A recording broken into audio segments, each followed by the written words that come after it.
Mulainya.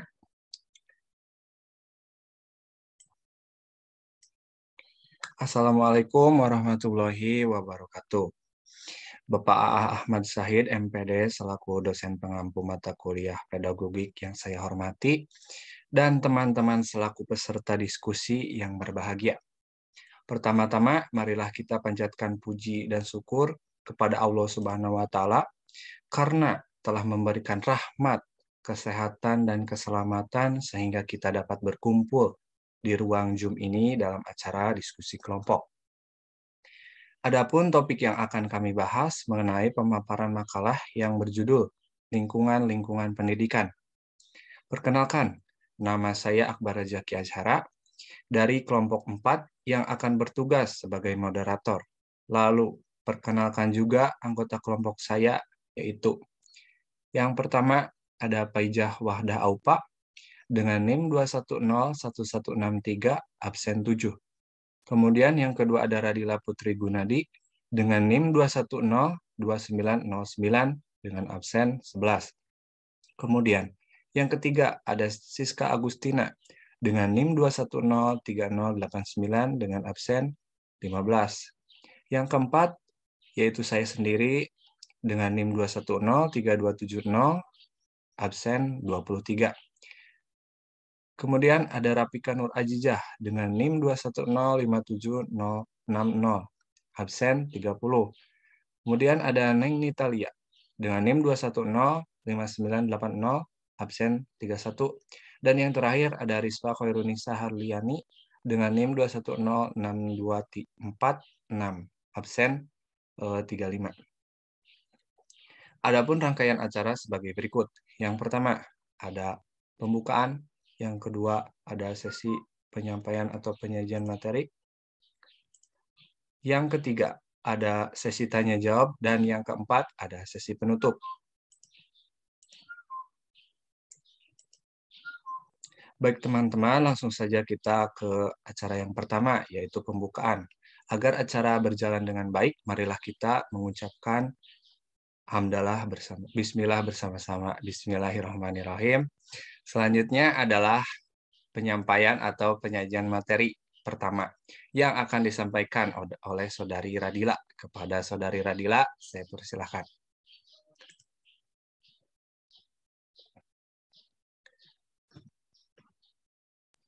Terima kasih kepada moderator karena telah memberikan saya kesempatan untuk menjelaskan materi. Di sini saya akan menjelaskan materi tentang pengertian konsep lingkungan pendidikan dan fungsi lingkungan pendidikan. Lingkungan pendidikan adalah segala sesuatu yang ada di sekitar manusia, baik berupa benda mati, makhluk hidup, ataupun peristiwa-peristiwa yang terjadi termasuk kondisi masyarakat, terutama yang dapat memberikan pengaruh kuat kepada individu. Sebelumnya saya akan menjelaskan terlebih dahulu apa itu lingkungan dan apa itu pendidikan. Lingkungan secara umum diartikan sebagai kesatuan ruang dengan segala benda, daya, keadaan, dan makhluk hidup, termasuk manusia dan perilakunya, yang mempengaruhi kelangsungan hidup dan kesejahteraan manusia dan kehidupan lainnya. Sedangkan pendidikan adalah usaha sadar dan terencana untuk mewujudkan suasana belajar dan proses pembelajaran atau pelatihan agar peserta didik dapat mengembangkan potensi, memiliki sikap yang baik, serta keterampilan yang diperlukan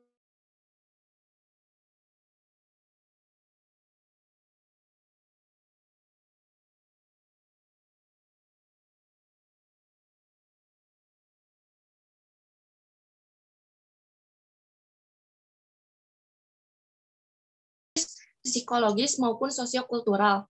Sedangkan dalam sistem pendidikan nasional dikenal 3 lingkungan pendidikan, yaitu lingkungan keluarga, lingkungan pendidikan sekolah, dan lingkungan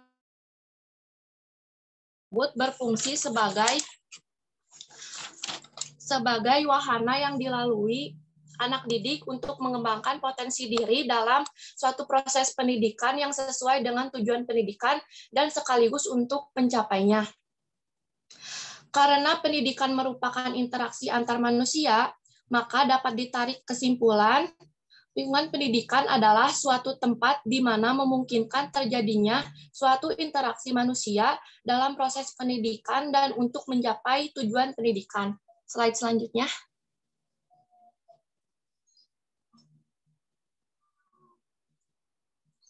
Fungsi lingkungan pendidikan.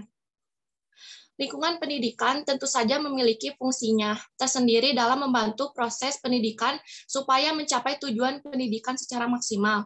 Adapun fungsi lingkungan pendidikan adalah sebagai berikut. 1. Lingkungan pendidikan dapat menjamin kehidupan emosional peserta didik untuk tumbuh dan berkembang.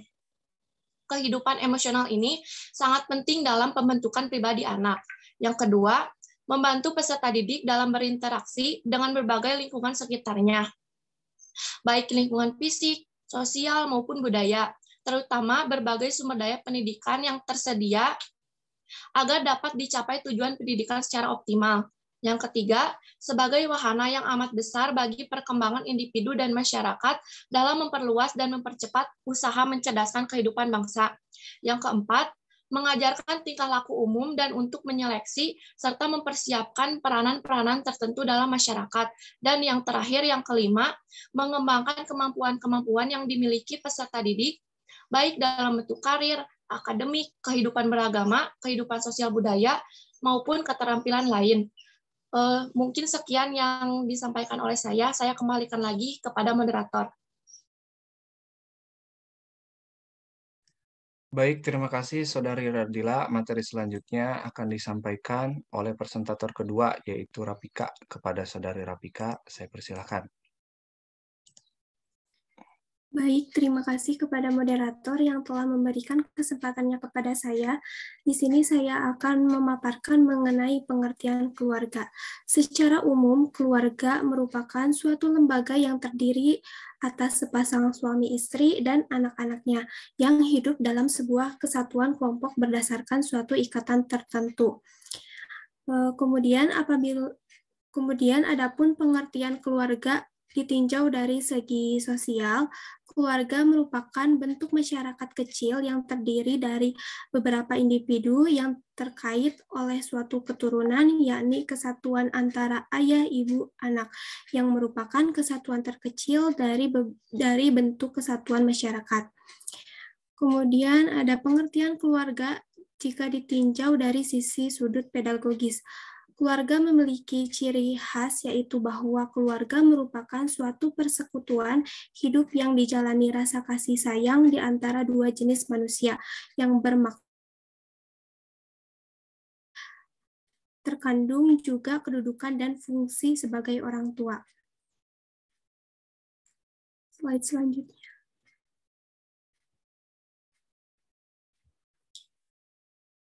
Kemudian ada pendidikan di lingkungan keluarga. Keluarga sebagai pondasi utama merupakan tempat berlangsungnya proses pendidikan. Pertama bagi anak, mulai dari anak kecil hingga anak tumbuh berkembang menjadi dewasa. Hal tersebut sesuai dengan pendapat menurut Amsyari yang mengungkapkan bahwa lingkungan keluarga merupakan aspek pertama dan mempengaruhi perkembangan anak. Selain itu, menurut Hasbullah menambahkan bahwa lingkungan keluarga merupakan lembaga pendidikan tertua bersifat informal yang untuk dialami oleh anak serta lembaga pendidikan yang bersifat kodrati. Orang tua bertanggung jawab memelihara, merawat, didik anak agar tumbuh.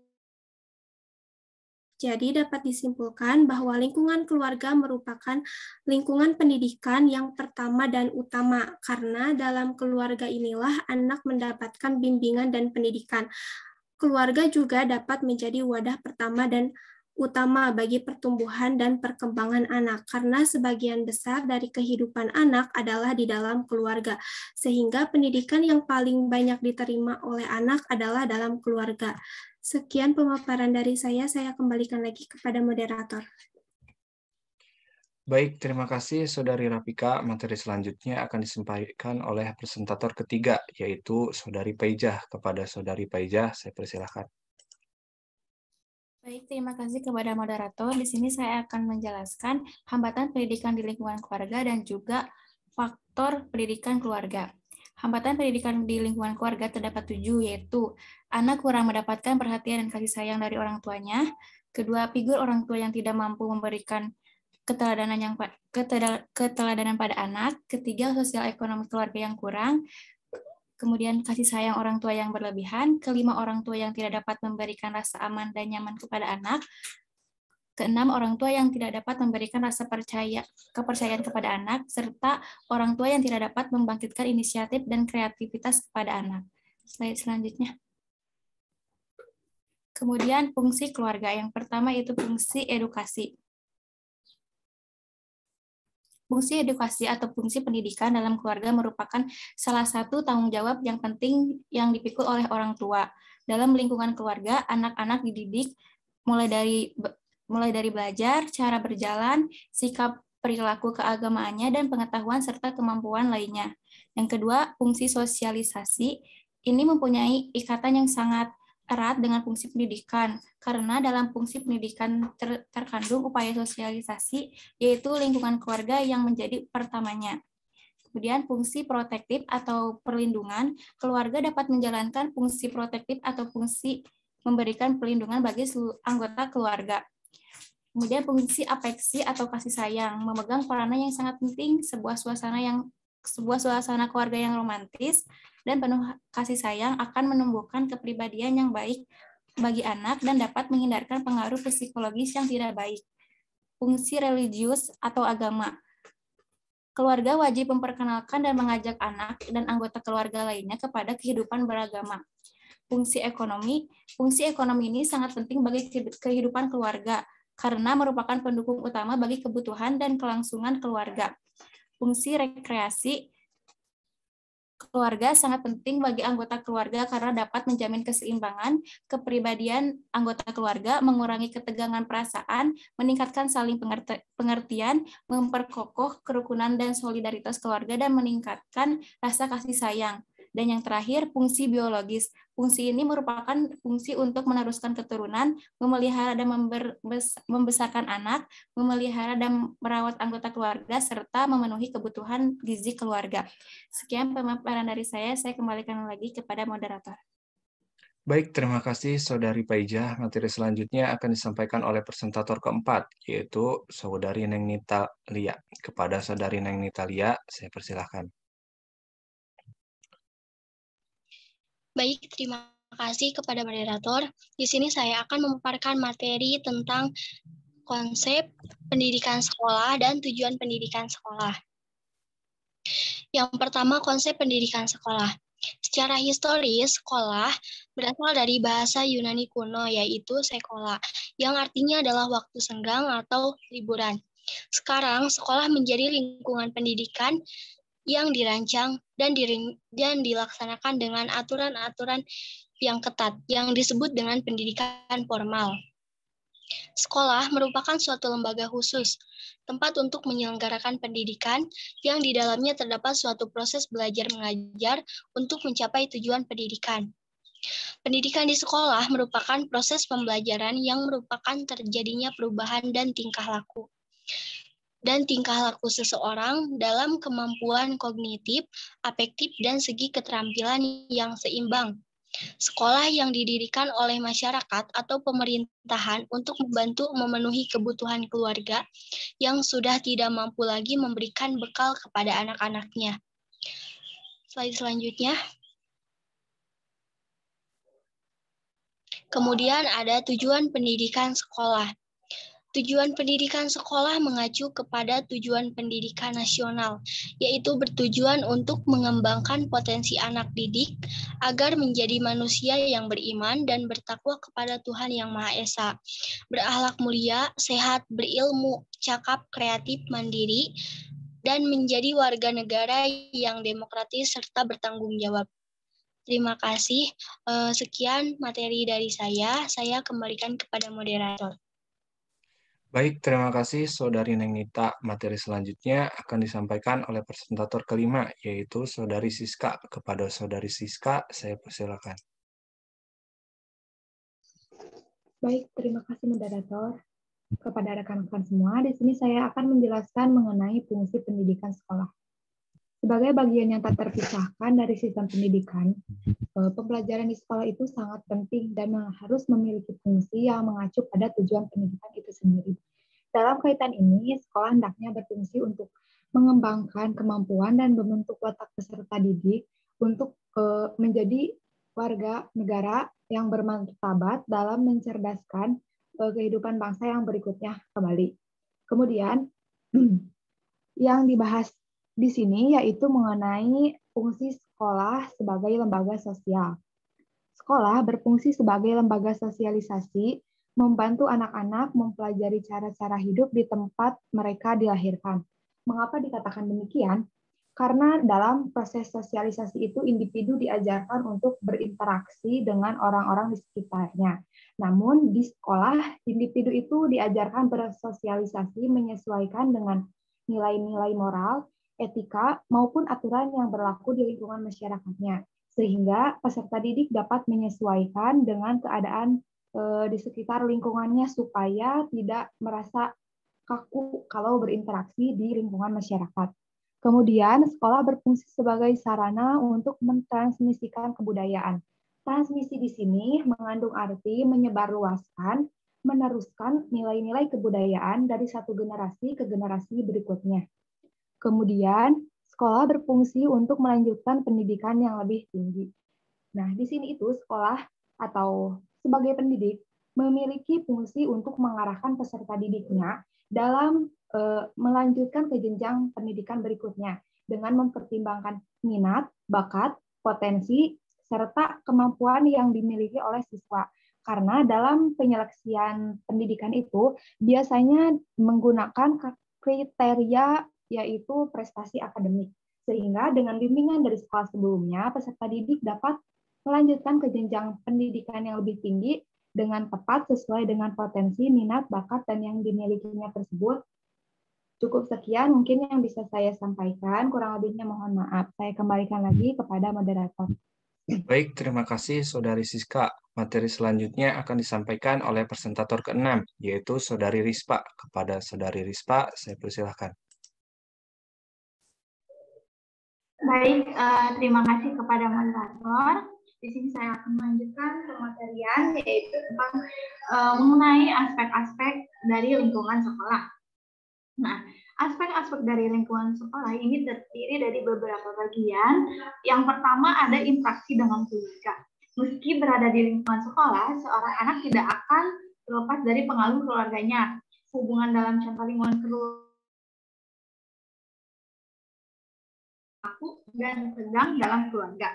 Ini berarti bahwa anak-anak tidak memiliki antusiasme untuk belajar di sekolah. Suasana keluarga yang menyenangkan dan penuh cinta akan memberikan hasrat yang mendalam untuk belajar anak-anak. Selanjutnya ada aturan dan hukuman sekolah. Sebagai lingkungan pendidikan, sekolah harus memiliki aturan dan hukuman yang ketat. Ini karena pada proses pembelajaran dan mengajar sehingga siswa harus didisiplinkan dengan aturan sekolah guna mengembangkan tingkatan motivasi baik, sehingga dengan aturan kondisi belajar di sekolah akan lebih menguntungkan. Selanjutnya di sini ada sarana belajar. Dalam proses pembelajaran tentunya didukung dengan sarana yang memadai. Kurangnya alat belajar yang dibutuhkan oleh siswa akan mengganggu proses belajar. Karena antusiasme siswa untuk belajar akan terdorong jika infrastruktur pembelajaran itu memadai. Kemudian ada hubungan antar siswa. Selain interaksi dengan guru dengan siswa, hubungan antar siswa juga merupakan aspek penting dalam lingkungan di sekolah. Proses pembelajaran dan mengajar yang baik harus mengungkapkan hubungan solidaritas antar siswa. Siswa harus dapat bergaul dengan teman-temannya dan siswa harus dapat berinteraksi dengan baik dalam pembelajaran. Nah, selanjutnya di sini ada interaksi guru dengan siswa, kemudian interaksi yang penting dalam suatu lingkungan, terutama interaksi guru dan siswa di lingkungan sekolah. Seorang guru yang tidak berinteraksi dengan siswa akan membuat proses belajar mengajar lebih mudah. Demikian juga jika siswa merasa jauh dari guru, mereka akan enggan untuk berpartisipasi aktif dalam pembelajaran. Selanjutnya, mohon maaf ada yang terlewat, yaitu faktor-faktor pada lingkungan sekolah. Disiplin sekolah terkait erat dengan seni siswa di sekolah dan pembelajaran. Disiplin sekolah meliputi disiplin guru dalam mengajar, karyawan sekolah di tempat kerja, manajer dalam manajemen sekolah, dan BP dalam pemberian layanan. Semua staf sekolah yang mengikuti aturan bekerja dengan disiplin juga mendisiplinkan siswa. Dalam proses pembelajaran, disiplin diperlukan untuk mengembangkan motivasi yang baik. Selanjutnya ada hubungan siswa dengan siswa. Siswa yang memiliki sifat yang kurang menyenangkan, harga diri rendah, atau yang menderita tekanan mental akan diasingkan dalam kelompok. Jika ini memburuk, itu akan berhenti belajar. Siswa akan malas pergi ke sekolah dengan sejumlah alasan yang tidak masuk akal. Jika ini terjadi, siswa perlu bimbingan dan saran untuk menciptakan hubungan yang baik antara siswa, akan memiliki pengaruh positif dalam pembelajaran juga. Kemudian definisikan sebagai serangkaian kegiatan yang diberikan kepada siswa. Sebagian besar kegiatan menyajikan materi pembelajaran sehingga siswa menerima, menguasai, dan mengembangkan materi pembelajaran. Kurikulum yang tidak baik juga tidak akan berdampak baik pada pembelajaran. Selanjutnya ada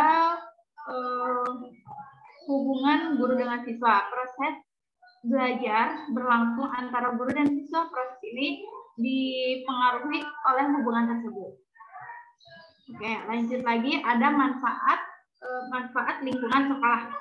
Manfaat lingkungan sekolah itu yang pertama mendukung lingkungan hidup membuat siswa lebih nyaman dalam belajar. Yang kedua sebagai sarana untuk belajar siswa yang kompetitif.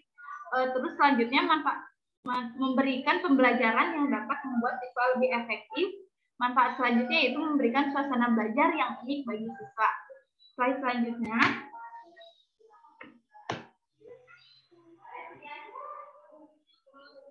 Slide selanjutnya itu ada konsep dan tugas guru. Di sini dalam lingkungan konsep tentang guru dalam lingkungan keluarga yang mendidik anak adalah orang tuanya, sedangkan di sekolah adalah guru yang mendidik anak. Guru adalah pendidik profesional dengan tugasnya adalah untuk mendidik, mengajar, membimbing, mengarahkan, melatih, menilai, mengevaluasi peserta didik saat usia dini pada pendidikan dasar dan pendidikan menengah. Guru sangat berperan penting dalam membantu peserta didik agar bisa menentukan arah untuk kedepannya secara optimal. Tugas guru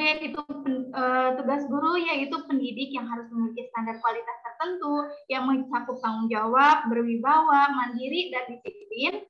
Dengan mendidik, guru juga harus bisa mengembangkan sikap, watak, nilai, moral, kata hati peserta didik. Mungkin itu saja yang dapat saya sampaikan. Kurang lebihnya mohon maaf. Saya kembalikan lagi kepada moderator. Demikian presentasi kelompok kami. Sebagai penutup, saya akan membacakan kesimpulan dari materi kami.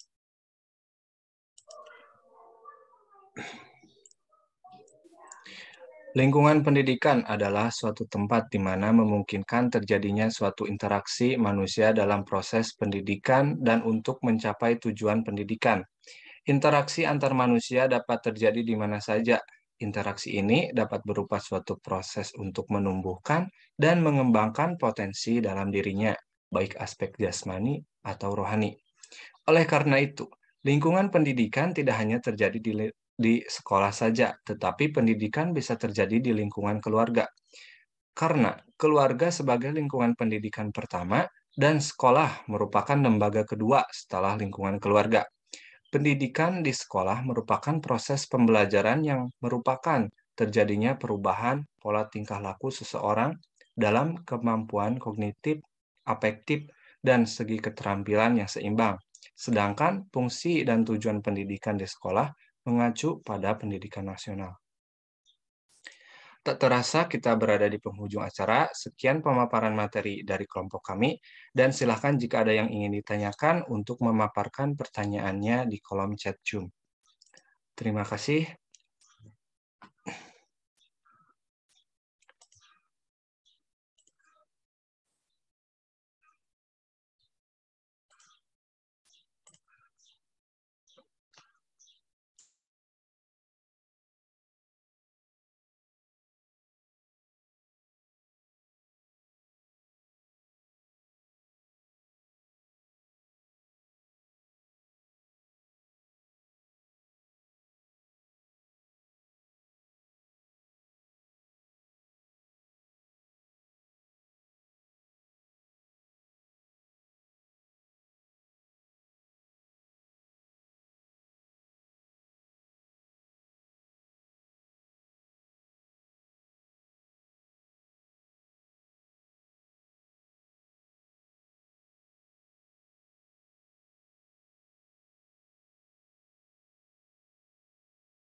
Silakan kepada kelompok 4 jika ada yang ingin dijawab terlebih dahulu.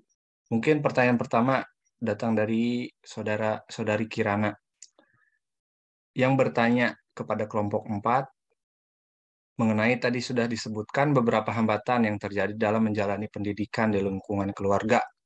Lalu apakah hambatan-hambatan tersebut berpengaruh kepada pembentukan kepribadian anak? Dan bagaimana cara mengatasi hambatan-hambatan tersebut? Terima kasih. Kepada kelompok 4, jika ada jawaban, silakan. Atau mungkin dari peserta diskusi lain ingin membantu kelompok 4, mangga.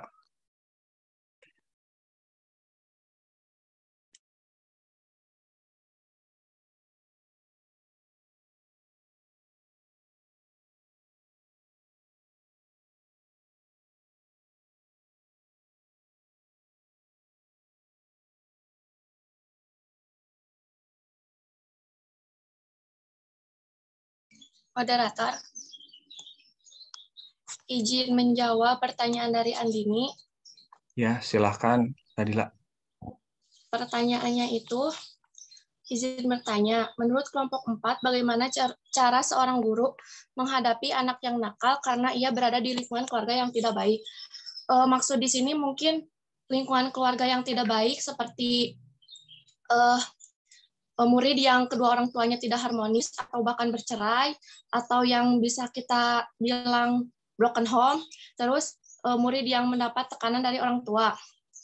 Menurut saya, cara untuk mengatasi perilaku siswa yang nakal tersebut adalah kita tidak boleh mengucapkan atau melabel anak tersebut nakal, karena kita tahu bahwa ucapan itu adalah doa. Jika kita mengucapkan kata nakal secara tidak langsung, kita berdoa agar dia menjadi nakal. Katakanlah yang baik-baik untuknya, bagaimanapun perilaku dan perkataannya. Terus, latihlah dia dengan rasa tanggung jawab. Hal ini bisa dilakukan dengan kita memberikan dia kepercayaan. Contoh seperti pada saat memulai pembelajaran, siswa tersebut diberikan kepercayaan untuk memimpin doa. Terus atau merekap tugas-tugas, atau jadi berikanlah tanggung jawab kepada siswa tersebut agar siswa tersebut sadar gitu jadi dia tidak nakal lagi. Terima kasih. Baik, terima kasih Radila. Gimana atas jawabannya, Saudara Andini? Cukup, terima kasih. Baik, terima kasih. Selanjutnya mungkin ada dari kelompok 4 yang ingin menjawab pertanyaan lain. Saya persilahkan.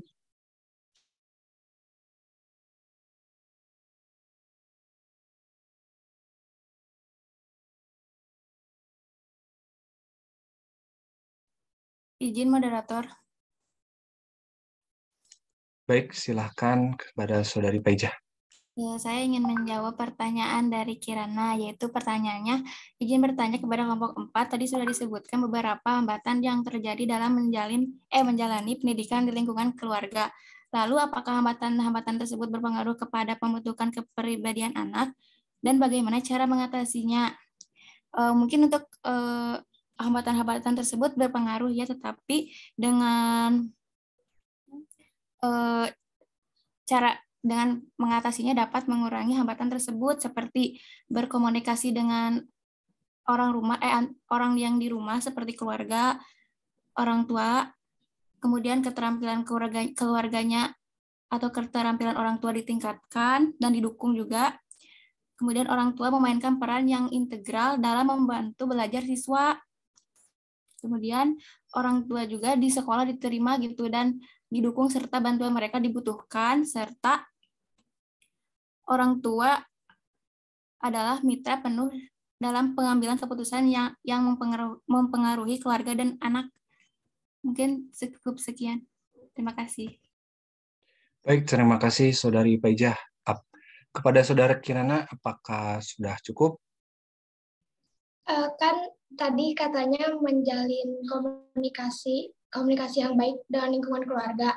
Nah, kalau misalkan si anak itu teh nggak bisa berkomunikasi sama keluarganya teh, kayak nggak mau terbuka sama keluarganya karena emang posisinya keluarganya tidak mau mendengarkan si anak gitu. Nah, gimana solusinya gitu? Gimana Pak Ijah? Untuk itu mungkin peran guru di sini sangat dibutuhkan untuk menyalurkan seperti kendala-kendala dan masalah-masalah yang si muridnya itu susah dikomunikasikan dengan orang tua gitu. Jadi guru juga berkomunikasi dengan orang tua siswa. Mungkin. Ya, saya sedikit menambahkan ya. Nah, saya juga seperti itu gitu.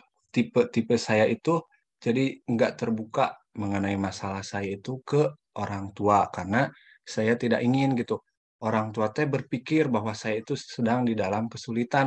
Nah, padahal orang tua itu perlu tahu ya kesulitan kita teh seperti apa agar kita tahu kita dapat jalan keluarnya karena orang tua teh orang yang sudah berpengalaman gitu dalam mengatasi masalah-masalah tersebut. Jadi gimana solusinya? Pertama, nah itu benar yang dikatakan Pak Ijah, perlunya guru di sini gitu. Jadi guru teh mengarahkan orang tua agar dapat memahami anaknya. Seperti itu menurut saya. Gimana Saudari Kirana? Apakah ada yang belum mengerti? Atau sudah cukup? Aku mengerti. Alhamdulillah, terima kasih Pak Ija dan Akbar. Mantap. Baik. Mungkin dari kelompok 2 atau dari teman-teman ingin menjawab pertanyaan-pertanyaan dari peserta diskusi lainnya, saya persilahkan. Izin moderator. Baik, silahkan Siska. Ini Sania Oktaviani bertanya, siapa yang berperan paling penting dalam penyelesaian masalah-masalah yang ada di dalam pendidikan ini?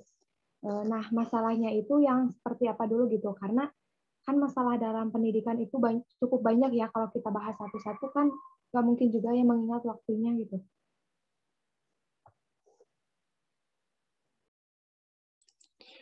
Gimana Saudari Sania?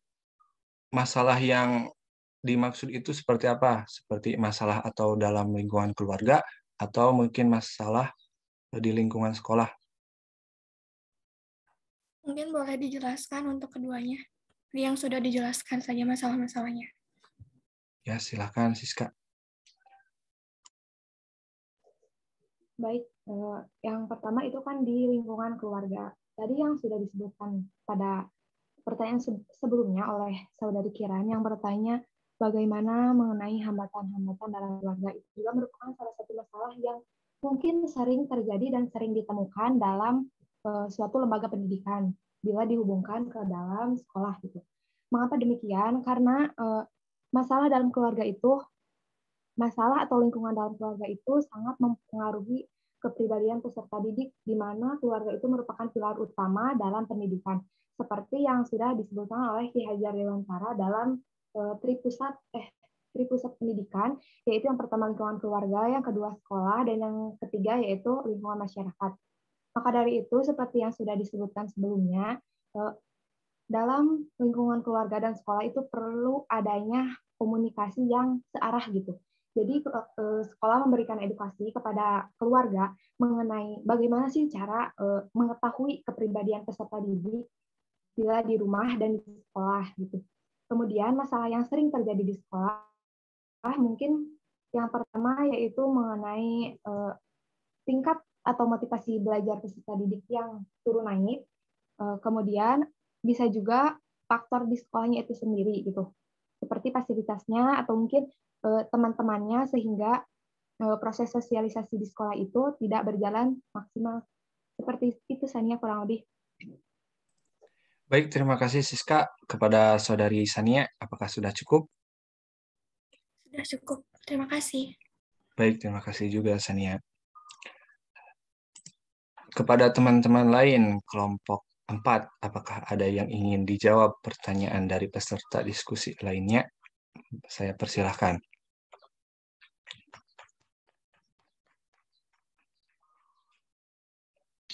Moderator izin menjawab.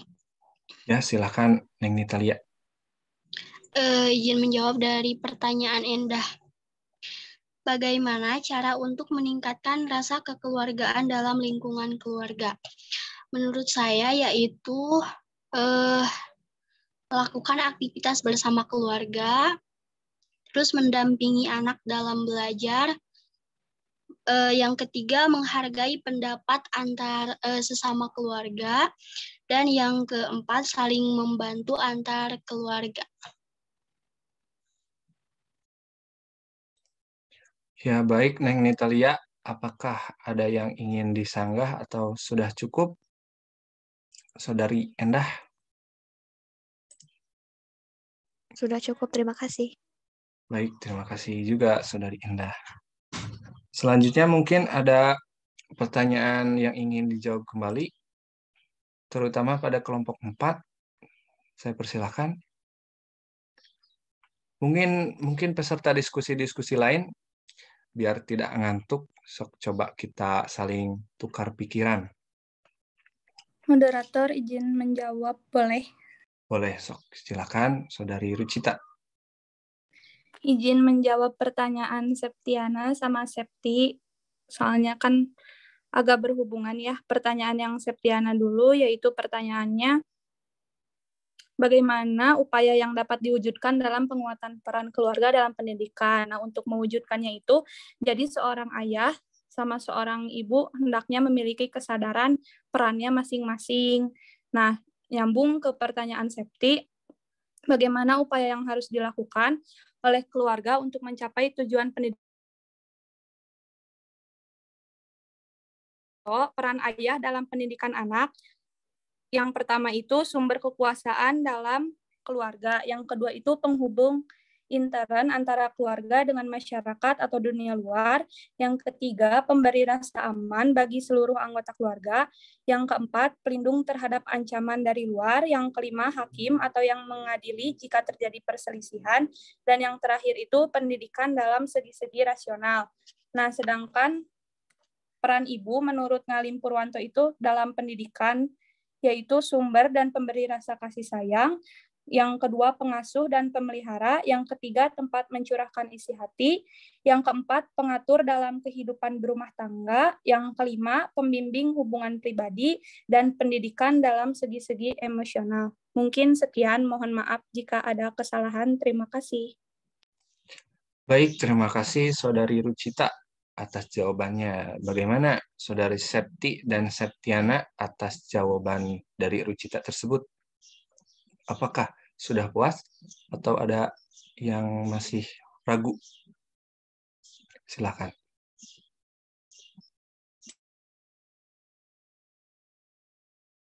Izin moderator. Ya, silakan Septi. Tadi kan kata Rucita disebutkan peran ayah dan ibu dalam pendidikan terhadap anak. Nah, kita kan nggak bisa menyamaratakan gitu, setiap keluarga itu memiliki peran yang sudah dipastikan seperti itu semuanya gitu. Nah, kalau misalkan kan beda-beda nih setiap keluarga teh, nggak mungkin peran yang tadi disebutkan dimiliki oleh keluarga, kan banyak juga yang bermasalah gitu.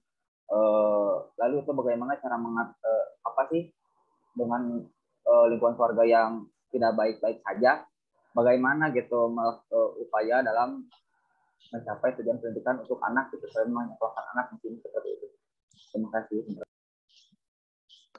Jadi intinya mengatasi anak yang broken home ya, Septi. Mungkin kalau broken home terlalu spesifik ya intinya kalau keluarganya tidak baik-baik saja gitu loh. Seperti salah satunya yang tadi kata Kirana, yang anaknya tidak terbuka terhadap orang tuanya, salah satunya seperti itu, dan juga yang lainnya kayak gitu lah. Gimana Rucita? Apakah ada jawabannya? Kalau menurut saya, ya itu yang tadi, jadi seorang ayah sama ibu tuh harus memiliki kesadaran dulu gitu. Kalau ayah ibunya nggak sadar, ya anaknya juga kan bakal terbengkalai. Mungkin gitu. Yang lain boleh bisa mau menambahkan.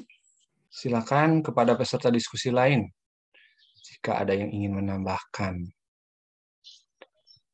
Izin moderator, izin menambahkan. Ya, silakan Saudari Wulan.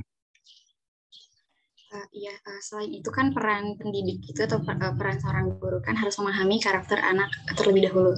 Misalkan ada satu orang anak yang karakternya ini beda, misalkan kayak dia tuh lebih introvert, terus juga di dalam kelas tuh lebih cenderung pendiam dan tidak bersosialisasi.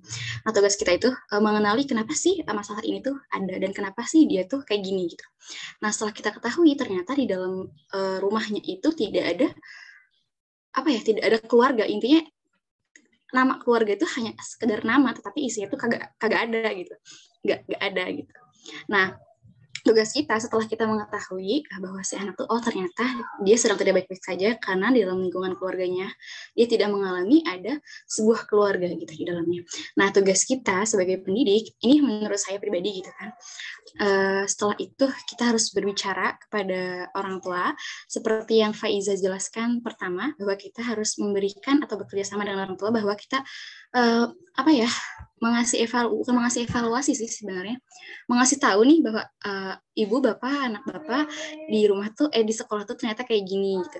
Nah, menurut saya anak bapak dan anak ibu tersebut mengalami apa sih permasalahan keluarga karena kurangnya fungsi keluarga, yaitu kasih sayang dari kedua orang tuanya. Nah, dengan begitu ketika keluarga sudah mengetahui dan ayah ibunya sudah mengetahui, besar harapan kita tuh ingin ada perubahan pada si anak tersebut.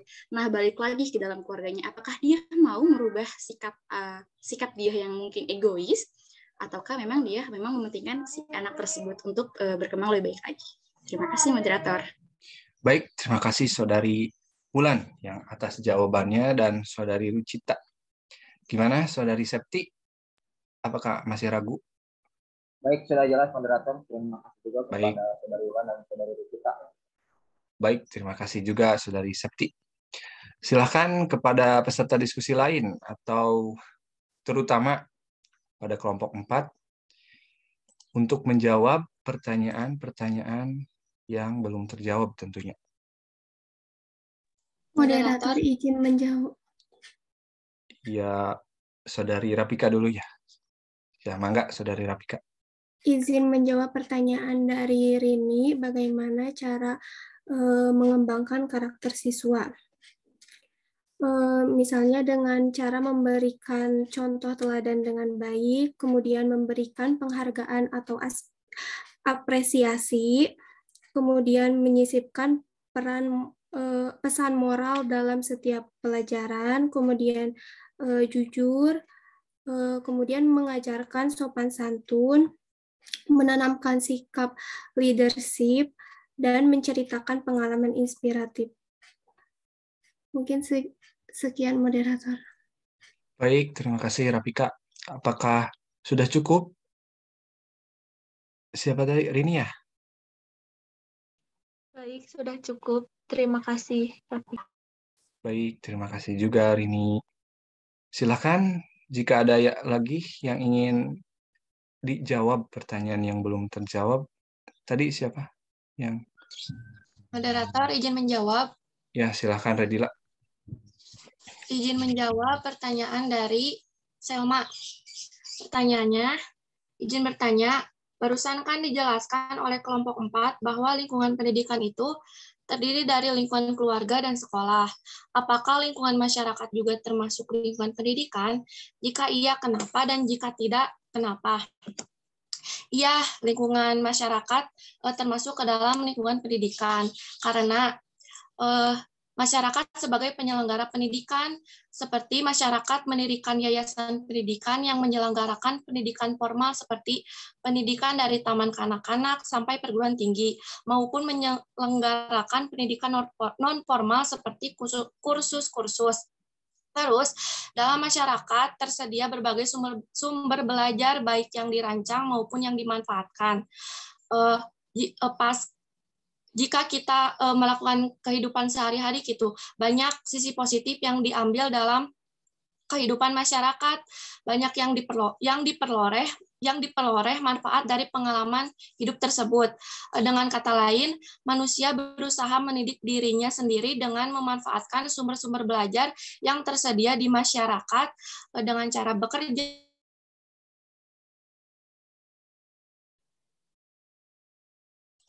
Baik, terima kasih Radila atas jawabannya. Gimana nih, Saudari Selma?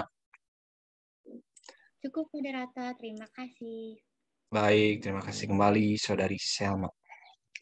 Gimana nih peserta diskusi lain? Aduh. Izin sok moderator. mana suaranya? Nah, sok siap. Enggak, Septi. Sebelumnya mohon maaf dulu ya, ini karena pertanyaan dari Andini apa sih katanya untuk kelompok 4, namun di sini izin menjawab dulu saya, barangkali nanti dari kelompok 4 ada yang menambahkan, maka kebetulan Andini, maaf, kebetulan Andini sudah, sok silakan kalau ingin ditambahkan. Enggak. Siap. Jadi kan bagaimana cara seorang guru menghadapi anak yang nakal karena berada di lingkungan keluarga yang kurang baik atau tidak baik lah. Menurut saya mungkin harus dicari dulu kenapa sih si anak itu nakal gitu. Kan di lingkungan keluarga tidak baik, kenapa sih jadi nakal gitu? Mungkin ya anak itu nggak nyaman karena siapapun lah, nggak anak-anak juga yang nggak nyaman biasanya suka misalkan Akbar nggak nyaman nih sama pacar Akbar pasti bakal nakal, itu selingkuh atau apapun ya. Nah, jadi kita sebagai pendidik harus membuat anak itu nyaman, yaitu memberikan terapi secara langsung kepada anaknya ataupun secara tidak langsung melalui pihak ketiga atau orang tuanya. Mungkin kita harus melakukan pendekatan dulu terhadap anak agar anak itu nyaman dulu terhadap kita, dan juga kita juga harus seperti yang tadi disampaikan oleh Wulan ataupun kita ataupun Faijah gitu ya, kepada orang tuanya gitu, memberikan sosialisasi atau edukasi kepada orang tuanya bahwa anak ini nakal gara-gara seperti ini. Nah, mungkin cukup ya. Terima kasih. Baik, terima kasih Septi atas jawabannya. Gimana nih peserta diskusi lain? Setuju gak atas pendapat Septi? Mungkin Andini gimana? Setuju? Halo Andini. Setuju. Ya, good. Silakan jika ada pertanyaan lain yang ingin dijawab, terutama untuk kelompok 4, mangga. Izin moderator. Ya, silakan Wulan. Izin menjawab pertanyaan dari Sri Rizky.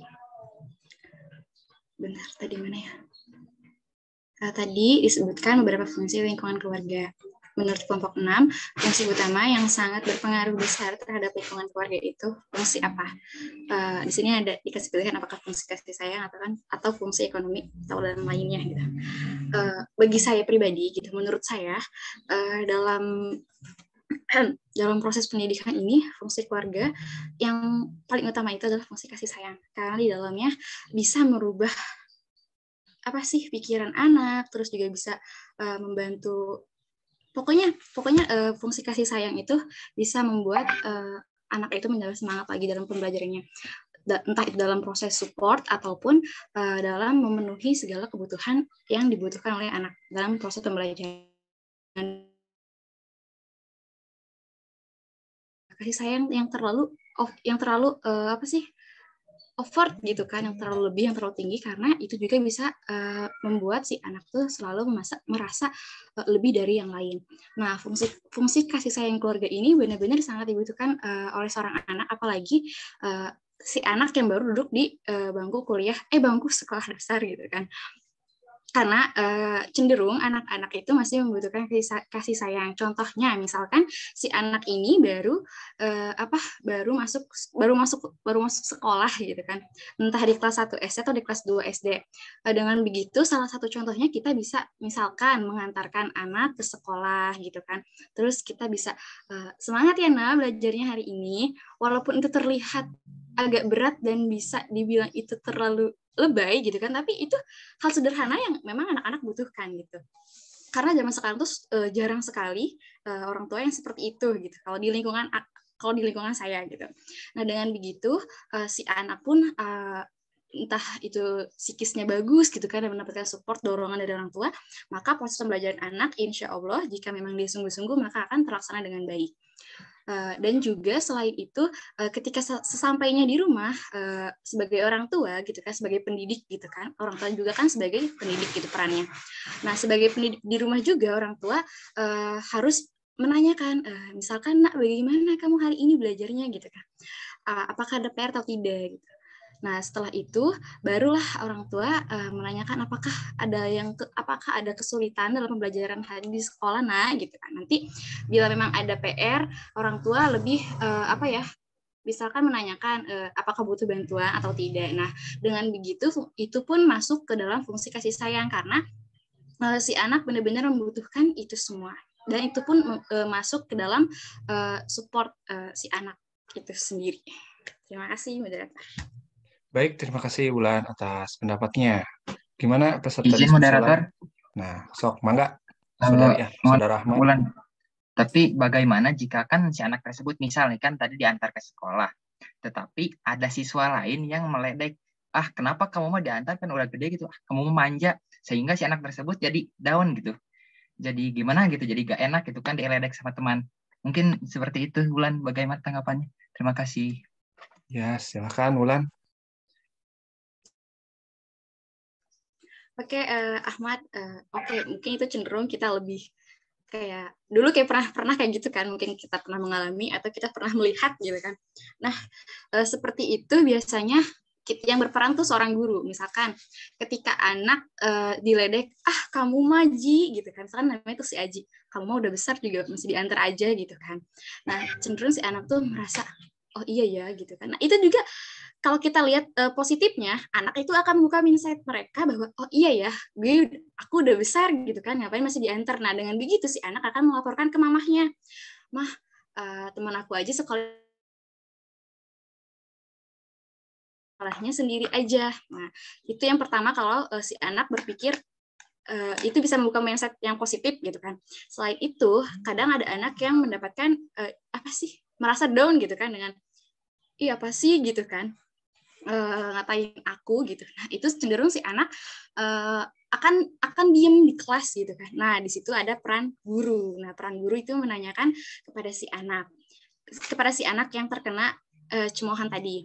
Nah, selanjutnya baru tuh peran si guru menanyakan kenapa kamu gitu kan. Terus juga nanyain tuh kepada si anak yang ngatain.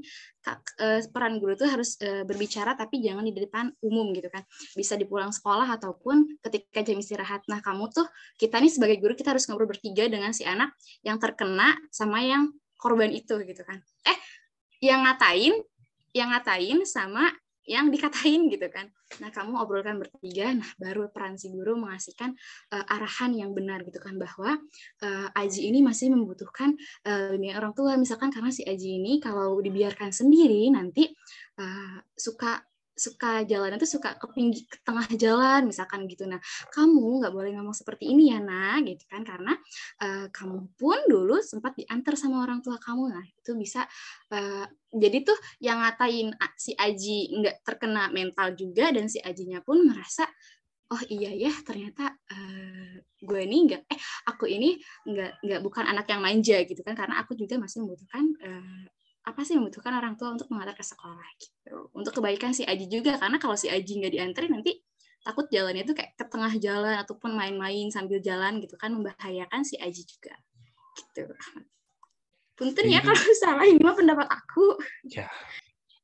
Baik, terima kasih pendapatnya Wulan. Ya benar, saya juga setuju atas pendapat Wulan, karena tidak akan mungkin kalau misalkan orang tua yang sayang itu membiarkan anaknya dicemoohi oleh orang lain gitu, Mad. Gimana, Mad? Moderator, izin. Ya, silakan. Izin mengucapkan terima kasih kepada Wulan. Wulan, terima kasih atas jawabannya.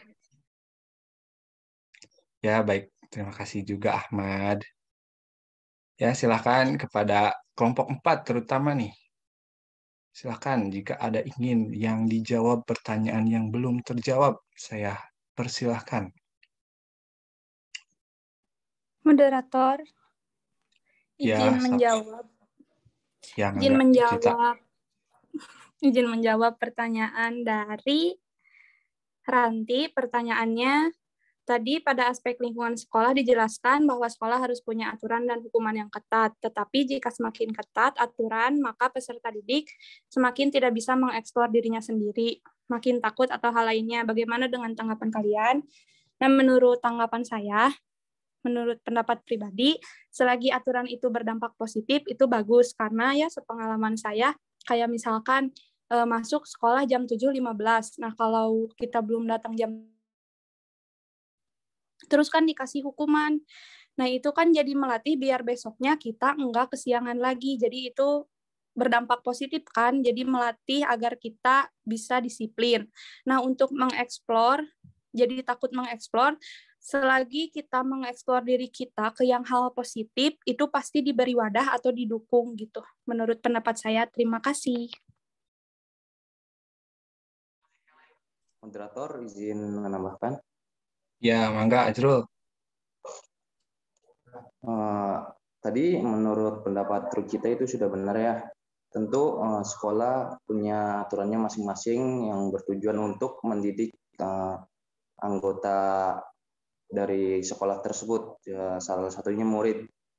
Tapi menurut saya alangkah baiknya sekolah tersebut melakukan hukuman yang mengedukasi. Jadi kayak misalnya telat, terus hukumannya itu kalau di sekolah saya dulu ya, kayak wajib menghafal nama-nama baik Allah. Terus juga ada hukuman yang mengarah ke literasi, kemudian mempresentasikan ke depan kepala sekolah. Pokoknya intinya hukuman harus tetap berjalan demi menunjang kedisiplinan, tetapi lebih baik hukuman tersebut ya harus yang mengedukasi gitu. Terima kasih. Baik, terima kasih Saudara Ajrul dengan Saudari Rucita. Bagaimana tanggapannya Ranti? Sudah cukup? Siap, sudah paham. Terima kasih. Baik, sama-sama.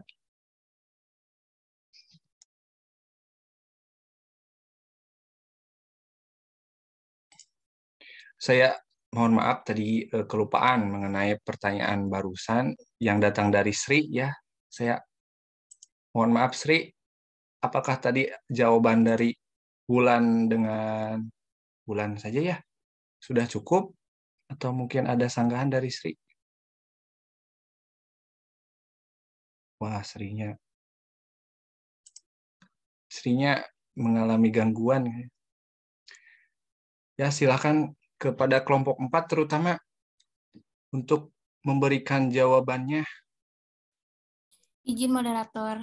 Ya, silakan Pak Ijah. Izin menjawab pertanyaan dari Rucita, yaitu izin di PPT tadi ada hambatan pendidikan di lingkungan keluarga. Nah, menurut kelompok kalian, bagaimana cara menanggulangi hambatan pendidikan di lingkungan keluarga? Menurut saya, karena keluarga sebagai lingkungan pendidikan pertama sangat penting dalam membentuk pola kepribadian anak, karena di dalam keluarga, anak pertama kali berkenalan dengan nilai dan norma. Nah, cara menanggulangi hambatan tersebut dengan cara menjalankan ke-8 fungsi keluarga tersebut, karena kesemua fungsi tersebut memegang peran yang sangat penting gitu bagi kelangsungan. Contoh dalam lingkungan pendidikan terdapat fungsi edukasi yang merupakan salah satu tanggung jawab yang paling penting yang dipikul oleh orang tua. Mungkin cukup sekian moderator, terima kasih. Ya, terima kasih atas pendapatnya Pak Ijah. Gimana Saudari Rucita? Sudah cukup atau belum? Cukup, terima kasih Pak Ijah. Ya, terima kasih juga Rucita. Silakan kepada peserta diskusi lain agar meramaikan diskusi atau terutama kelompok 4. Sok Mangga, Septi. Pertanyaan Ahmad sudah dijawab belum? Belum. Izin menjawab pertanyaan Ahmad. Ya, silakan. Baik, terima kasih. Pertanyaannya, katanya tadi dijelaskan tentang salah satu aspek lingkungan sekolah, yaitu hubungan guru dengan siswa. Dalam aspek ini, bagaimana jika seorang siswa tidak suka kepada guru, sehingga hubungan tersebut tidak terlaksana? Apakah hal tersebut akan menjadi suatu masalah besar, dan bagaimana solusinya mengatasinya? Baik, sebelumnya saya disclaimer dulu, ini menurut saya ya. Mungkin siswa itu gak suka kepada guru tidak, dan mungkin tiba-tiba gak suka gitu, pasti ada penyebabnya ya. Nah, penyebabnya juga gak mungkin dari 100% kesalahan guru. Soalnya kenapa, kalau emang guru itu yang salah 100%, gak mungkin yang gak sukanya cuma satu orang. Pasti kalau emang gurunya tika sebelum mah gitu ya, yang gak sukanya pasti semua siswa gitu. Nah, sedangkan di sini yang gak sukanya cuma satu siswa saja, berarti yang menjadi permasalahannya bisa dari sikap guru terhadap siswanya atau emang siswanya terhadap gurunya. Maksudnya adalah misalkan guru salah kepada siswa tersebut gara-gara siswa tersebut juga misalkan nakal, ataupun juga emang gara-gara dari siswanya emang udah dasarnya gak suka gitu. Nah, apakah ini suatu permasalahan yang besar? Ya bisa dikatakan ini permasalahannya cukup besar, karena kenapa? Kalau misalkan siswa gak suka sama satu guru, jika guru itu mengasihkan, misalkan guru wali kelas 4, nah siswa nanti kan kelas 4, nah kadang siswa nanti gak suka sama wali kelasnya. Nah, ini itu menurut saya masalah besar, soalnya kalau pasti gurunya ngajar, nanti siswanya jadi bodoh amat gitu, apatis gitu. Nah, ini sehingga dapat menimbulkan hasil belajar yang kurang maksimal. Kemudian jika untuk mengatasinya, mungkin si guru juga harus sadar ya, kalau misalkan guru bersikap seperti itu gara-gara misalkan si anaknya seperti ini. Misalkan guru melakukan treatment, misalkan memarahinya gara-gara si anaknya nakal. Kalau misalkan si sikap guru tersebut dapat membuat si anaknya menjadi gak suka keterusan gitu sampai beberapa hari atau mungkin sampai lama pokoknya malah, nah guru juga harus sadar, harus mengganti treatment yang diberikan, misalkan dengan menurunkan ego guru tersebut, harus lebih ramah. Kenapa sih kamu gini melakukan pendekatan lah seperti itu. Kemudian kalau misalkan emang dari anaknya yang gurunya gak apa-apa gitu, gurunya naon tiba-tiba si anaknya gak suka, mungkin itu mah ya gurunya juga sama harus menurunkan teman. Kalau emang dasarnya anaknya sudah julid sejak dini ya susah sih, harus sabar gurunya juga. Namun yang paling penting ya itu guru harus melakukan pendekatan dengan tepat ya. Mungkin kalau guru mah kan sudah PPG, insya Allah tahu untuk mengatasi siswa yang seperti itu mah. Mungkin cukup sekian moderator. Moderator izin menambahkan boleh? Ya, mangga Rispa. Oke, di sini saya izin menambahkan sekaligus menyederhanakan tadi dari jawaban dari Septi.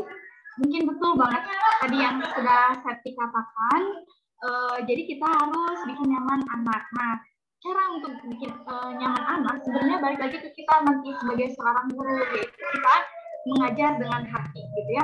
Kenapa mengajar dengan hati? Karena mengajar dengan hati itu yaitu suatu hal yang tulus. Jadi anak juga akan menerimanya dengan hati. Nah, dari situ bakal timbul kenyamanan. Dari kenyamanan si anak itu bakal jadi suka sama pelajarannya gitu. Sebagai guru itu kita juga harus bersikap tegas dalam artian bukan galak gitu. Tegas dalam artian anak itu harus mengikuti apa tujuan dari pembelajaran kita. Mungkin itu saja yang dapat saya sampaikan. Terima kasih sebelumnya. Baik, terima kasih atas pendapatnya Rispa dan Septi. Bagaimana Ahmad? Apakah ada yang ingin ditanyakan? Ya, tidak silakan. ada moderator. Saya hanya ingin mengucapkan terima kasih kepada Septi dan Rispa. Terima kasih Septi dan Rispa. Semoga dapat dilipat gandakan oleh Allah Subhanahu wa taala. Amin. Amin. Amin. Terima kasih juga Ahmad atas pertanyaannya. Moderator izin menjawab. Ya, silakan Rispa. Izin menjawab pertanyaan dari Neliana, yaitu izin bertanya. Tadi disebutkan bahwa siswa yang memiliki sifat kurang menyenangkan akan diasingkan dalam kelompok akan diasingkan dalam kelompok. Nah, dari situ akan mengakibatkan siswa berhenti belajar. Lalu jika ini terjadi, maka siswa perlu bimbingan dan saran. Nah, bimbingan dan saran seperti apakah yang akan dilakukan kepada siswa tersebut? Tentunya hal itu wajar sih terjadi pada anak-anak gitu. Karena dalam suatu proses pembelajaran itu atau dari siswanya itu sendiri tidak akan selamanya mulus. Nah, jadi guru itu punya tanggung jawab nih untuk menciptakan suasana kelas agar damai, kondusif. Nah, itu merupakan salah satu faktor penting nanti buat kita jadi seorang guru. Nah, bimbingannya seperti apa? Bimbingannya itu kita memberikan pengarahan nih kepada siswa tersebut yang ibaratkan kalau bahasa kasarnya mah toksik mungkin ya buat temen-temennya karena atau enggak jahil kalau misalnya lagi belajar. Nah, itu kan mungkin memang dapat mengganggu juga. Nah, dari situ banyak teman-temannya yang nggak suka. Nah, bimbingannya itu kita memberikan arahan kepada anak tersebut gitu ya. Terus kita juga memberikan apresiasi kalau misalnya anak tersebut bisa melakukan perubahan untuk menjadi lebih baik. Mungkin itu saja. Terima kasih. Baik, terima kasih Rispa atas jawabannya. Gimana nih Saudari Neliana atas jawaban Rispa tadi? Atau mungkin dari peserta diskusi lain ada yang ingin ditambahkan? Enggak, Saudari Neliana bagaimana?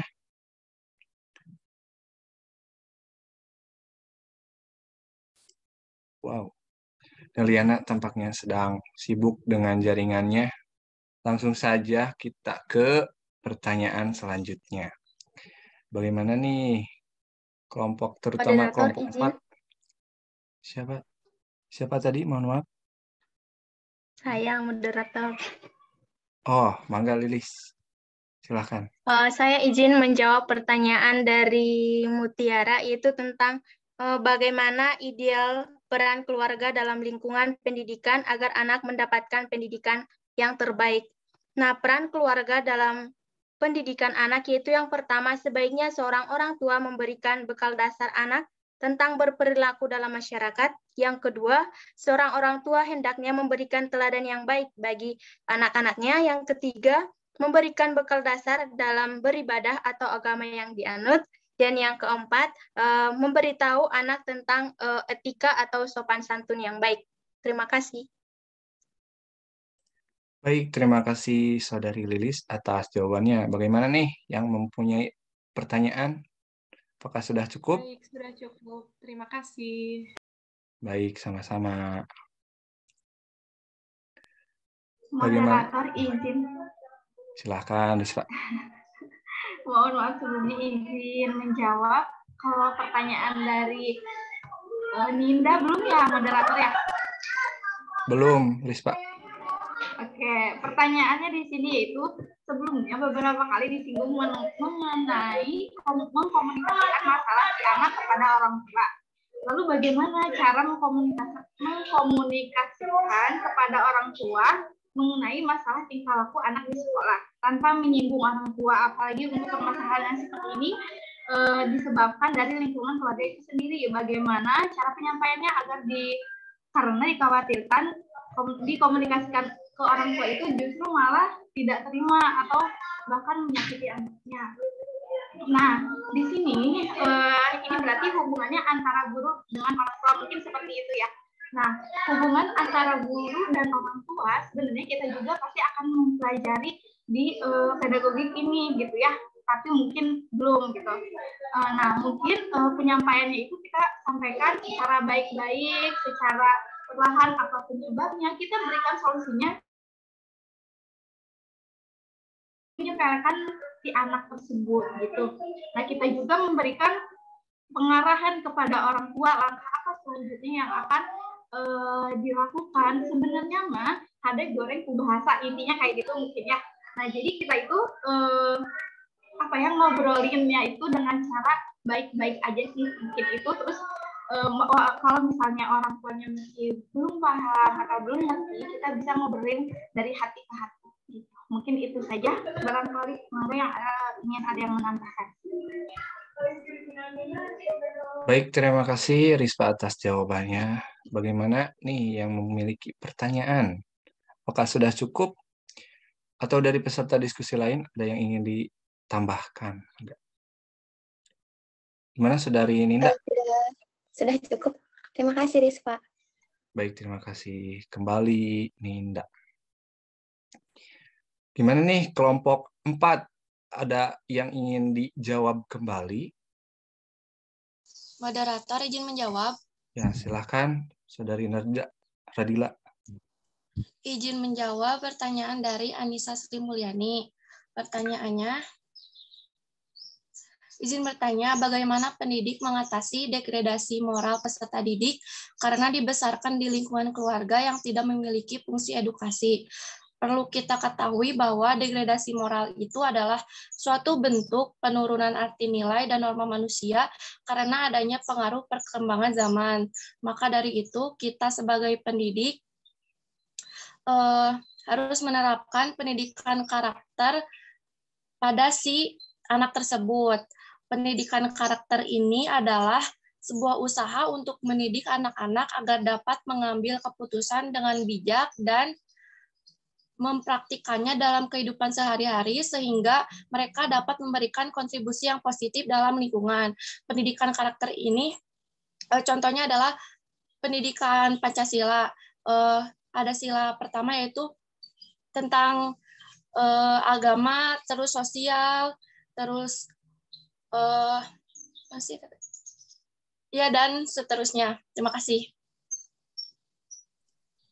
Baik, terima kasih Radila atas jawabannya. Bagaimana nih yang memiliki pertanyaan? Baik, terima kasih. Ya, sama-sama Anissa Sri. Silahkan kepada terutama nih kelompok 4, jika ada yang ingin dijawab pertanyaan yang belum terjawab. Atau dari peserta diskusi? Moderator izin menjawab. Baik, mangga Rini.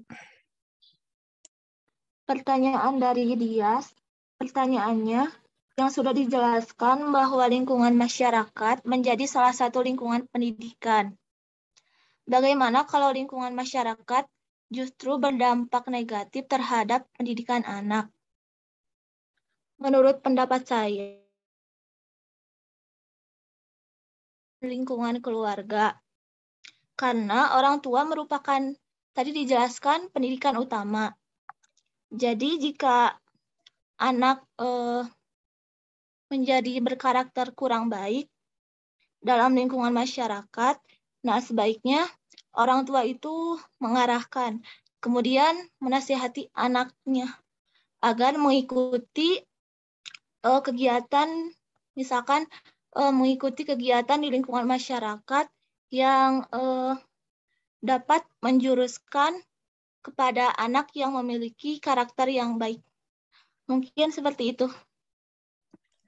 Izin moderator. Mangga, Saudara Ahmad. Iya, izin menambahkan pernyataan dari Rini ya.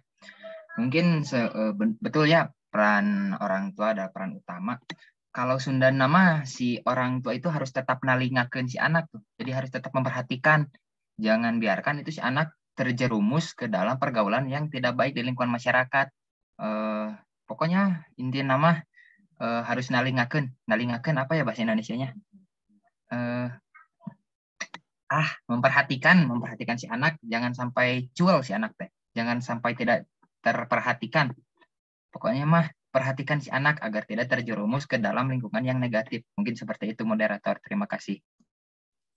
Baik, terima kasih atas jawabannya Saudara Ahmad dengan Rini.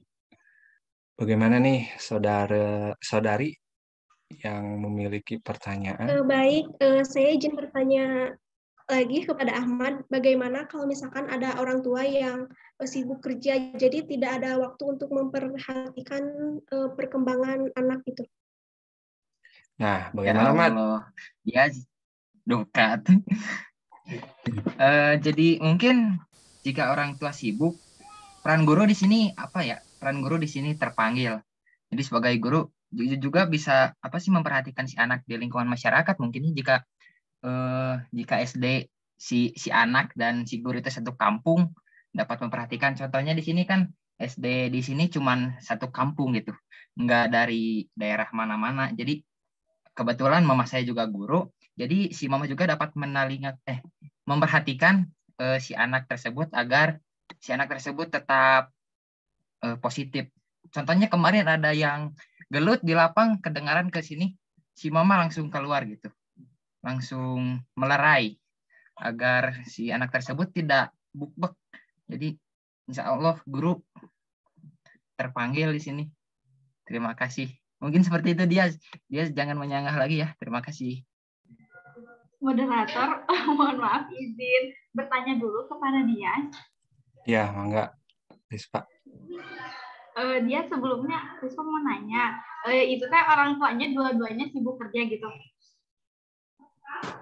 Ya, jadi nggak ada waktu buat memperhatikan tumbuh kembang anaknya gitu. Jadi pergaulannya juga ikut jadi ke arah negatif gitu.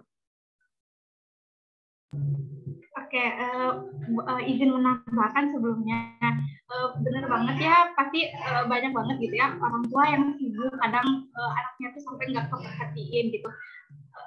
Saya juga mempunyai contoh, itu misalnya ada orang tua murid yang dua-duanya dosen nih, sibuk kerja dua-duanya. Nah, anaknya itu dititipkan ke mungkin bisa dibilangnya pengasuh mungkinnya kayak gitu. Nah, sebenarnya itu balik lagi ke parenting orang tua. Nah, jadi kita tuh kalau nanti ini jadi bahasa orang tua ya. Jadi kita tuh nanti kalau mau jadi orang tua, kita tuh harus tanggung jawabnya harus besar nih. Soalnya jadi orang tua itu nggak mudah. Nah, kita harus banyak mempelajari pelajaran tentang parenting gitu. Nah, caranya gimana? Tetap orang tua tuh bertanggung jawab gitu kan. Malam juga nggak sepenuhnya sibuk.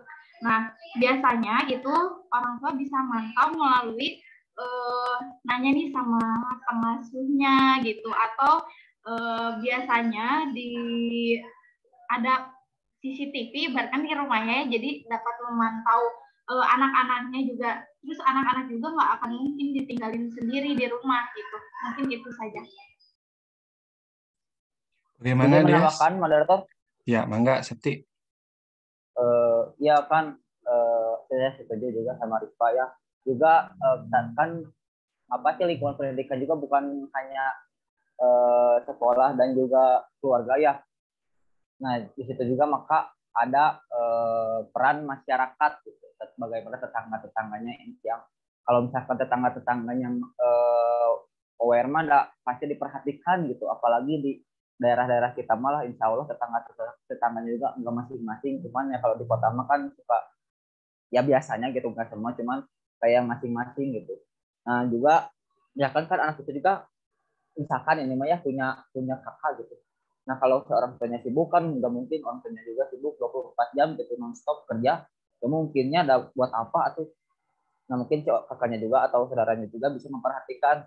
Nah kalau misalkan kan katanya orang tuanya sibuk kerja nih, nggak mungkin, atau kalau sibuk kerja mah misalkan seorang tua juga nggak ada uang lebih lah buat cari pengasuh gitu, nggak mungkin orang tuanya juga gitu ngantap anaknya, misalkan bodo amat lah, gak mungkin kan, itu juga ada bukan anak batur, atau itu teh anak teh dengan penuh perjuangan gitu, diciptakannya juga oleh orang tuanya. Jadi gak mungkin si orang tuanya juga membiarkan sepenuhnya gitu. Kalau misalkan orang tuanya nggak bisa nih langsung, mungkin bisa cari pengasuh atau kalau punya kakak sama kakaknya begitu. Nah mungkin kalau malamnya malah insya Allah orang tuanya juga ada pulang kerja barunya kalau nggak lembur. Sekian ya, terima kasih moderator. Baik, terima kasih atas jawabannya Septi, Rispa, kemudian Ahmad. Bagaimana nih, Yas? Cukup baik, terima kasih kepada semuanya yang telah menjawab. Baik, terima kasih kembali, Dias. Bagaimana nih kelompok 4? Siapa? Moderator. Rispa. Oh, mangga Rispa. Izin menjawab yang terkait pertanyaan Wina, yaitu pertanyaannya banyak anak yang dituntut oleh orang tuanya agar berprestasi atau memiliki peringkat di sekolah. Namun kemampuan anak tersebut tidak sesuai dengan apa yang diharapkan orang tua. Sebagai guru, bagaimana cara menangani hal tersebut sehingga anak tidak merasa terbebani dan berhasil dalam proses pembelajaran sesuai dengan kemampuannya. Oke, mungkin di sini tuh nanti kita sebagai guru bersikap di tengah-tengah ya, tidak mendukung orang tua dan tidak juga ada di posisi anak gitu. Jadi kita harus di tengah-tengah. Nah, bagaimana nih caranya untuk menangani hal tersebut?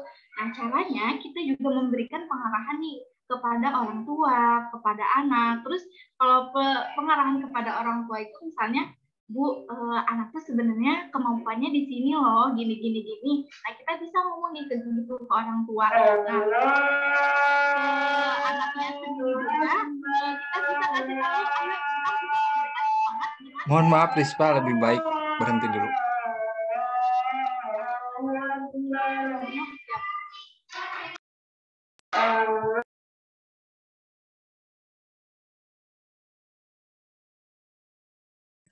Bentar ya, sembari menunggu Rispa.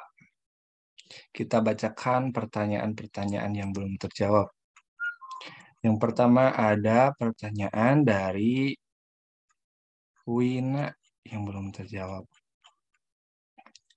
Yang bertanya, banyak anak yang dituntut oleh orang tuanya agar berprestasi atau memiliki peringkat di sekolah. Namun kemampuan anak tersebut tidak sesuai dengan apa yang diharapkan orang tuanya. Sebagai guru, bagaimana cara menangani hal tersebut sehingga anak tidak merasa terbebani dan berhasil dalam proses pembelajaran sesuai dengan kemampuannya? Nah, bagaimana nih peran guru agar anak tersebut gitu tidak terbebani dan berhasil dalam proses pembelajarannya? Inti dari pertanyaan Wina. Kemudian yang belum ada pertanyaan dari Ajijah yang bertanya, apa yang dimaksud dengan suasana pendidikan yang berlangsung di dalamnya berdasarkan dengan suasana yang tanpa memikirkan hak? Apa yang dimaksud dengan suasana pendidikan yang berlangsung di dalamnya berdasarkan dengan suasana yang tanpa memikirkan hak? Mungkin seperti itu. Ya, siapa tadi? Izin menjawab pertanyaan dari Wina. Ya, mangga, Ulan. Izin menjawab ya. Ini lagi-lagi menurut aku gitu jawabannya. Jadi aku nggak dari sumber mana-mana gitu.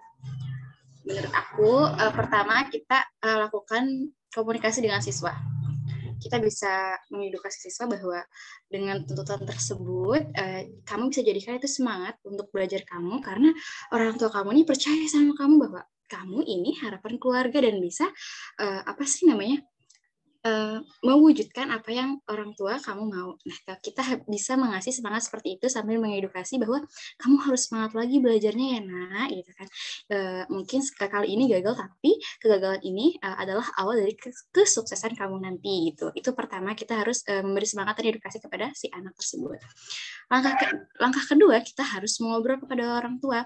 Jika memang orang tuanya mau anaknya berprestasi dan mengikuti apa yang dia inginkan, dia memberikan feedback nggak kepada anak, apakah dia memberikan les, apakah dia memberi fasilitas untuk belajar privat di rumah, dan memang jika tidak, boleh dipikirkan lagi dan bisa sedikit penurunan penekanan kepada si anak. Seperti itu, Azan. Baik, terima kasih Wulan. Bagaimana nih Wina atas jawaban dari Wulan? Sudah cukup, terima kasih semuanya. Baik, sama-sama Wina dan terima kasih juga. Gimana kelompok 4 lain atau Rispa jika ingin melanjutkan atau belum selesai adannya?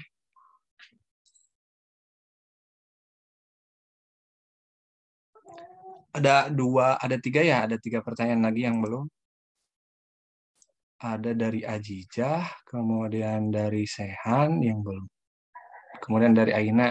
Aina bertanya mengenai keluarga sebagai lingkungan pendidikan pertama sangat penting dalam membentuk pola kepribadian anak. Karena di dalam keluarga, anak pertama kali berkenalan dengan nilai dan norma. Izin bertanya, bagaimana jika siswa tersebut tidak mendapat fungsi dari keluarga, contohnya fungsi edukatif atau pendidikan? Seperti itu katanya. Aina bertanya, bagaimana sih katanya, jika siswa tidak mendapatkan fungsi dari salah satu fungsi keluarga, intinya seperti itu. Kemudian ada dari Sehan. Izin bertanya, lingkungan merupakan aspek yang sangat penting terhadap terjadinya pendidikan. Bagaimana tanggapan dari kalian nih, khususnya kelompok 4, kalau lingkungan yang tidak baik mempengaruhi belajar siswa atau sebaliknya, lalu bagaimana hasil belajarnya? Izin moderator lagi. Ya, silakan Wulan.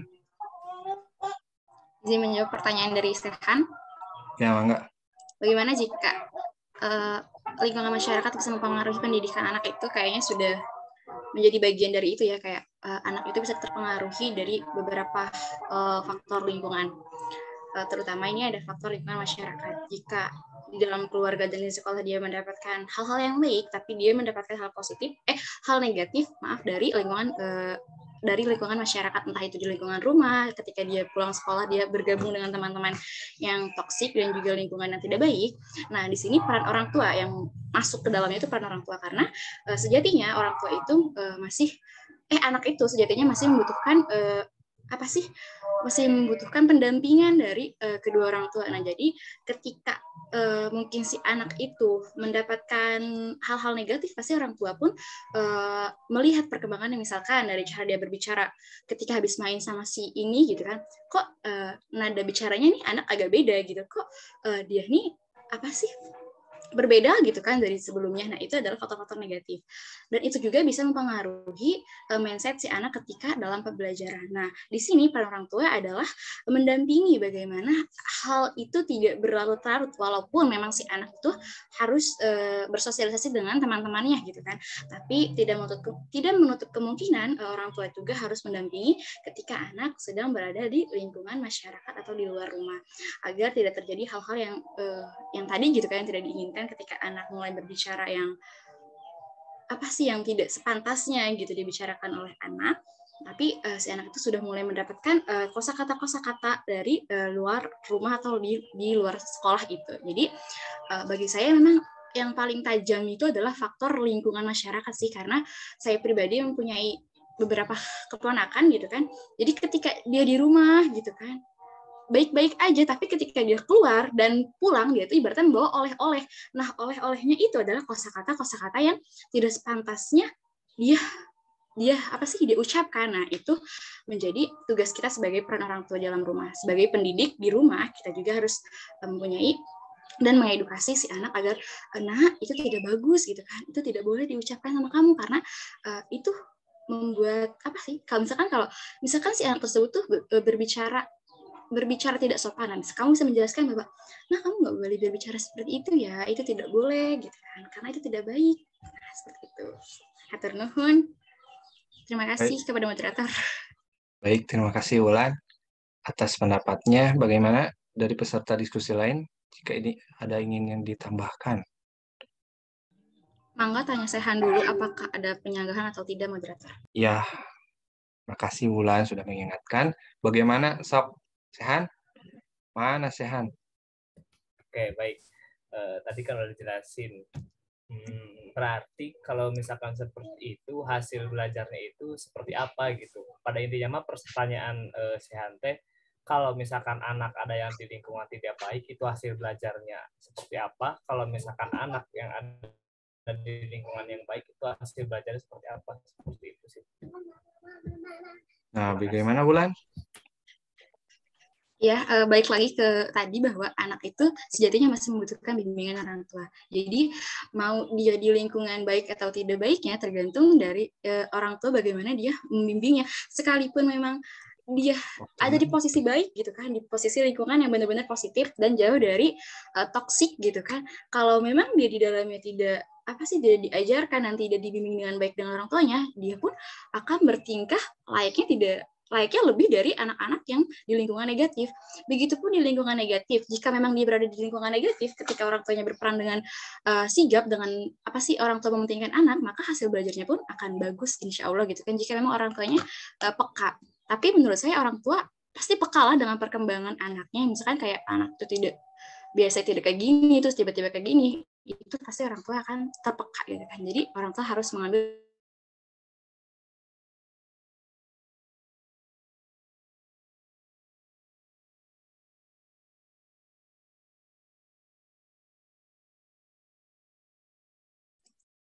Nampaknya Wulan sedang bergelut dengan sinyal. Bagaimana Sehan?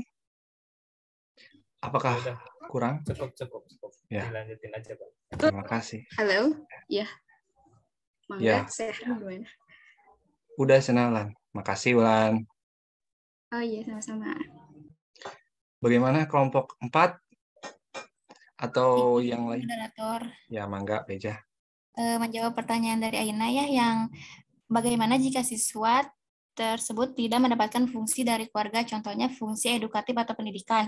Menurut saya, keluarga harus menjalankan fungsi baik sebagai orang tua maupun sebagai anak-anaknya harus khususnya keluarga yang memiliki anak putus sekolah. Tidak hanya menjalankan beberapa fungsi keluarga saja, tetapi menjalankan seluruh fungsinya sebagai orang tua dan sebagai anak, terutama untuk para orang tua yang memiliki peranan penting dalam menciptakan generasi penerus. Keluarga dapat memberikan pendidikan terhadap anak-anaknya serta menanamkan berbagai norma-norma dan nilai-nilai masyarakat agar dapat berguna bagi diri sendiri, keluarga, masyarakat, serta bangsa dan negaranya. Hal yang terpenting ialah orang tua harus memiliki memiliki masa depan anak dengan mendidik anaknya dengan ajaran yang baik dan benar. Oleh karena itu, jika siswa tidak mendapatkan fungsi keluarga, contohnya dalam fungsi edukatif ini, seperti siswa akan tidak menyukai sekolah karena pengalaman atau perlakuan yang tidak menyenangkan selama di sekolah atau luar lingkungan sekolah, meskipun ada kemungkinan hal lain yang dapat menimbulkan hal tersebut. Terima kasih. Baik, terima kasih Beja. Bagaimana Aina? Cukup, moderator. Terima kasih, Baik. Kaiza. Baik, terima kasih juga Aina. Nampaknya kami sedikit kesusahan mengenai apa maksud dari pertanyaan Ajijah. Bagaimana Ajijah?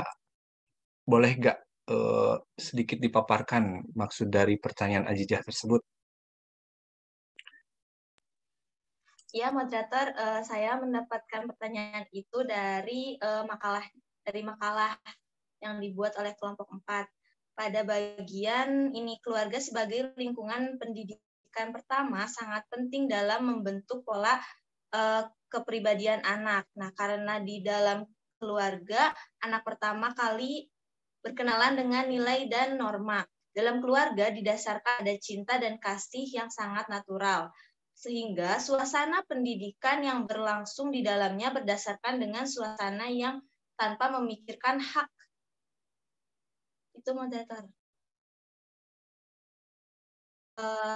Itu ada pada bagian sebelum fungsi keluarga.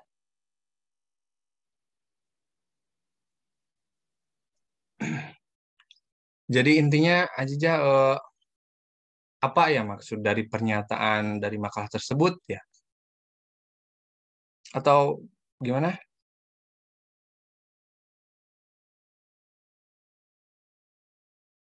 Iya. Gimana Akbar, putus-putus tadi? Jadi maksud Ajijah teh bagaimana itu teh? Apa maksud dari pernyataan dari makalah tersebut? Atau mungkin ada maksud lain dari Ajijah tersebut? Ya, saya kurang paham pada bagian yang ini, suasana pendidikan yang berlangsung di dalamnya berdasarkan dengan suasana yang tanpa memikirkan hak. Nah, belum paham gitu maksudnya tuh itu gimana gitu. Dapat dimengerti tidak, Akbar? Mohon ulang ya, ada sedikit terkendala jaringan. Ya, bagaimana Rucita? Izin menjawab ya menurut saya. Ya, mangga Rucita. Menurut pendapat saya mungkin jadi kayak pendidikan sesuai dengan suasana tanpa hak. Jadi kalau gini ya, guru mah kan mendidik, kewajibannya mendidik, tapi dapat haknya juga, dapat gaji misalkan. Nah, jadi orang tua mah mendidik anak tanpa ada balasan apapun gitu. Maksudnya jadi nggak digaji juga, emang suatu keharusan, jadi suasana aja. Nih, susah nih gitu pokoknya mah.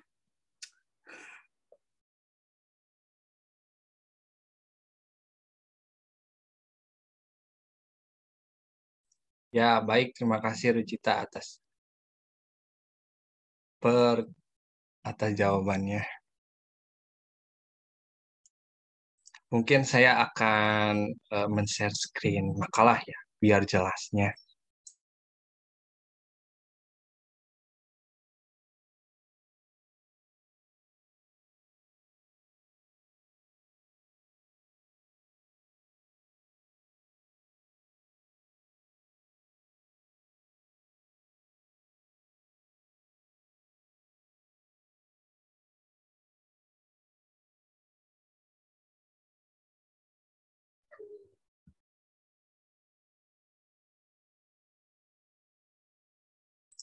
Di bagian mana aja?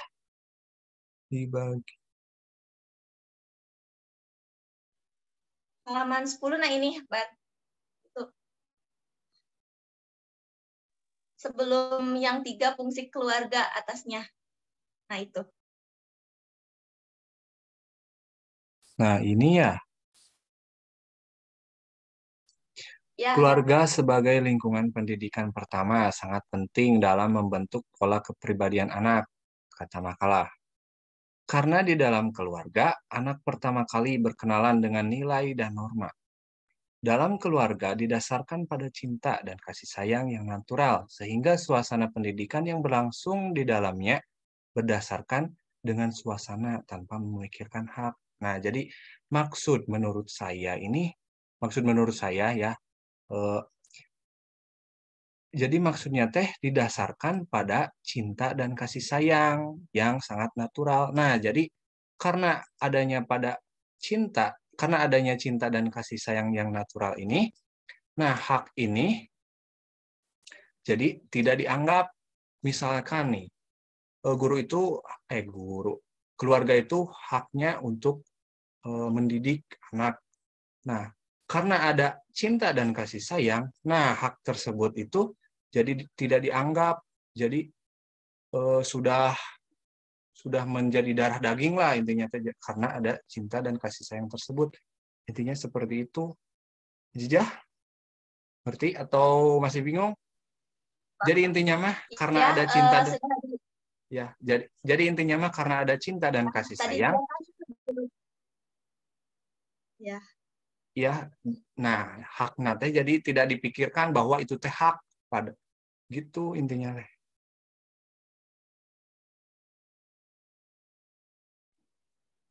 Gimana Oh aja? iya, baik Akbar, terima kasih banyak. Juga tadi Rucita ya, terima kasih banyak. Ya baik, terima kasih kembali Ajijah dan peserta diskusi lainnya.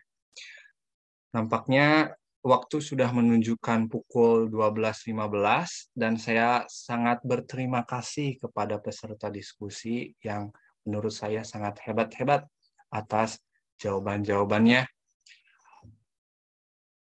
Mungkin kami kelompok 4 meminta maaf jika ada kesalahan dan kekurangan. Saya moderator pamit undur diri. Wassalamualaikum warahmatullahi wabarakatuh. Waalaikumsalam.